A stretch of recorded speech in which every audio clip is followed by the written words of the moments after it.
Artyom. Artyom. Wake up, dear.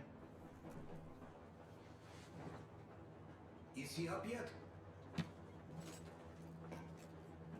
Artyom, the Colonel wants you on the breach. See you later. Come on, wake up.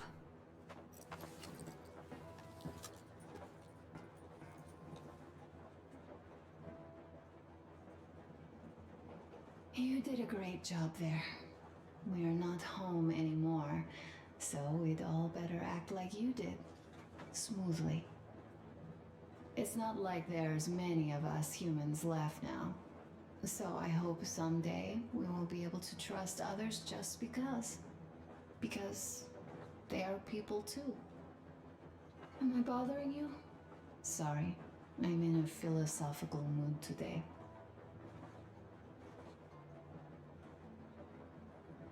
Stay here for a bit, Artyom.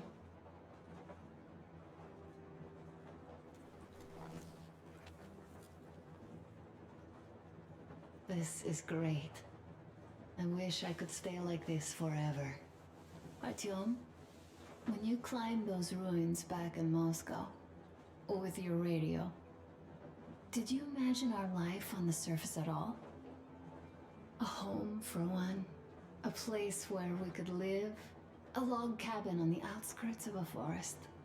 Or how about a bungalow on an ocean shore? Well, you know, there's something great in simply going anywhere like this. Together. Through the abandoned stations, the ruins, the wasteland. Especially in our own private compartment. Thinking back, isn't this our honeymoon trip?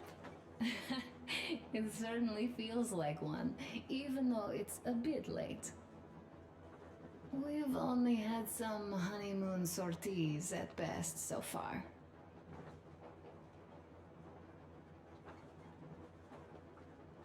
You know, I had a talk with Katya. I'm sitting here recalling that bridge and those people there, and we've been sitting underground for 20 years, and they haven't. So what? These are not the same people who used to build cities, planes, and space rockets. They are just like us in Metro, only even more dejected. They are essentially slaves. For real. They work all day and pray all night, always watched, always directed. Everything is under control. Everything is decided by the community. Well, I mean, Silantius. They don't even have any property. Even their socks belong to the community. They're just entranced with him, with these ridiculous lies about electricity. Of course, not everyone got fooled easily, but if they dare ask questions, they get penance. Exorcising an electric demon with prayer and the cross. But that's a death sentence. How is a flashlight dangerous? Or a radio? But no, they shun it all. They hide and keep praying. How can you even make people believe this ridiculous garbage within just a few years? People in general start believing lies surprisingly easily, don't they? As long as those lies are convenient or at least familiar. Take us, in Metro. All right, we haven't met the occupying forces yet. If we disregard that shirt I found on an antenna... Katya and Crest, never met them either. But maybe they are still out there somewhere. And if they are, then they didn't even tell us about them back home. They didn't tell us that the war was still on. They just made us believe that there's no life anywhere outside of Metro. They've been lying to us. Lying non-stop. All this time. Were their intentions good? Perhaps. But the Metro is a castle built on lies. Damn, am I angry. And so far, no matter how far we get, we haven't met a single enemy. Isn't that strange? But Father won't have a word of it. Stay vigilant, be careful, the enemy never sleeps. You know, I love my father. A whole lot, no matter what. But what if everything he's been told is just another layer of lies? I hope we'll find out how deep this rabbit hole is once we get to Yamantau. Well, what do you know? I do feel better now after telling you. Thanks for hearing me out, Artyom. Let's just sit here a little.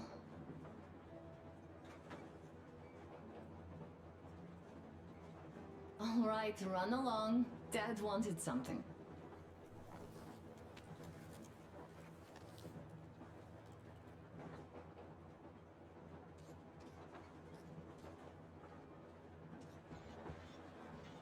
Uncle Artyom, Uncle Tokarev has already set his shop up. Wanna go look? It's so cool. Here, Uncle Artyom. Ah, hi, Artyom. See my new place? Fit for a king, I must say. What do you think of this workbench, eh? Everything is within reach, yet there's so much space left. Most of the stuff you and the guys found outside and gave to me went into making this workshop happen. So thank you. We'll have to keep pitching in like this too. Looks like we're facing a long journey, and useful things like ammo or equipment don't grow on trees. Plus, the further from Moscow we get, the harder they'll probably be to get. So don't forget to collect all the materials you find to keep us going. There's so many things to do. I haven't decided where I'm going to work on the suits, but I'll have to, and soon. And it's high time we fixed our uniforms. Some of our people are starting to look pretty ragged, you know? O'Duke's plate carrier won't hold the back plate anymore, and he jokes that he's lucky it's not the front one, or else his toes would be in danger. Regardless, I am turning this little gang back into a real army. Well, that's it. I bragged enough and won't waste any more of your time. The Colonel summoned you. Well, I have stuff to do too. You guys are fast to break gear, but none too expedient to fix it. Uncle Tokarev, Uncle Tokarev. What would you like to ask, Nastya? Uncle Tokarev, do you have a sewing machine? No, I don't. But how are you going to fix the suits then? Well, like everyone else, I take a thread and a needle, and I use a sail stitch. Wow, cool! Can you teach me? I sure can, but later. I've got work to do. Will you let me fix Sam's rifle strap? Well, sure thing. Oh, but under supervision. Sam is so strict, you know. Hurrah! And Uncle Sam isn't strict at all. He's kind. All right, look here. I'll show you once. Now we do this. Yes. You have got to be careful here. See? Got that. Yes, yes. And now, this way. Yes. Don't rush it here. Got that.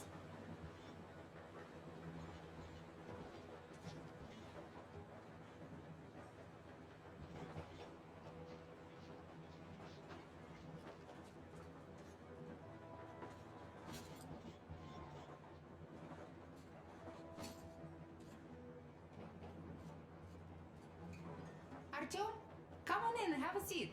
Stepan's putting on a live performance here. So, Artyom, are you up for a jam? Come on, pick the guitar up.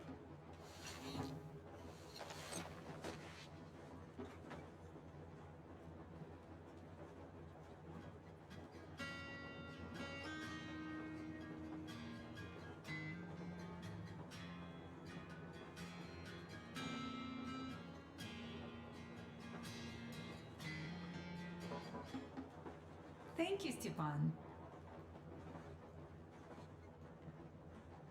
I'm sorry to ask, Katya, but Nastya's father, he's dead, isn't he? Stop it already. Does Nastya know? Well, what did you expect? Hey, Artyom, the colonel's waiting for you on the bridge. What's up with your plate carrier? Tokarev was mad. It's a long story. Come on, out with it. Well, there I am, sitting on a beam, looking at Artyom milling about below. Oh, you are so full of it. Artyom did most of the work. That he did, yeah, he did. But you don't have to interrupt my lies. You asked me about the Vest yourselves. Alright, go on. So I see Artyom get to the door, and I think it's time I came down. So I do.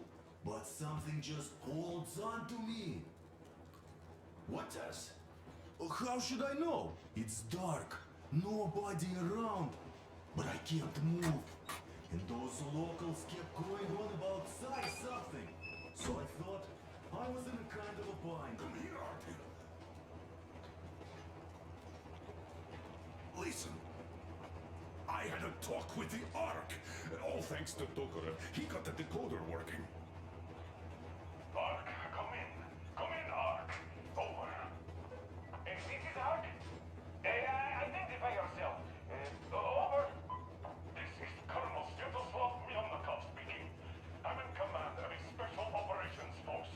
We have received your signal and are currently heading your way. Do you copy? Over. Yes. Hear you loud and clear. Who am I talking to? How do I address you? The Deputy Chief of Communications Department, Major Ivanov. A moment. Oh, yes, Major. I understand that the checkup is in order. Great, Colonel. Melnikov? Simply capable. I am sorry for the lack of trust, but as you know, the situation is dire and the enemy is always ready to strike. I do understand, Major, and I hope that you can tell the leadership that my people are true to their duty and will be at their full disposal as soon as we arrive. Over. Thank you for the great news. How large is your force, Colonel? I have a squad of the best operatives the special forces have to offer. A squad? I see. Well, this is great. Great! Yes, we aren't a large force, but we bring a message of extreme importance. We are heading towards you from Sector K6 Alpha. Do you have any data on enemy forces we might encounter on the way? Over. In just a moment, I have to check.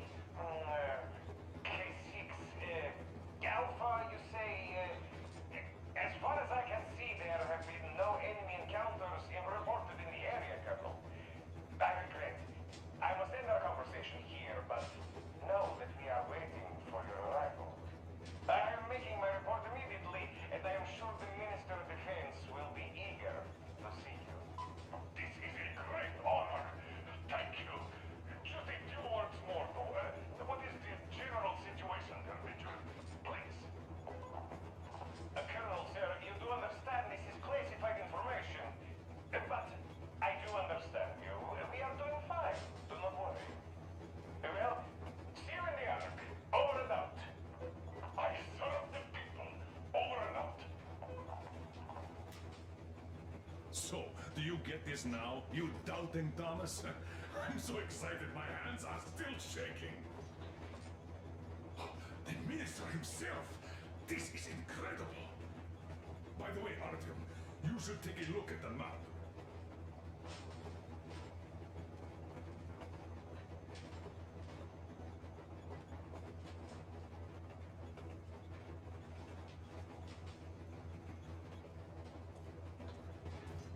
As you can see, we are heading almost straight for the Yamantau complex. Katya and Krest tell me that the line there is in decent condition.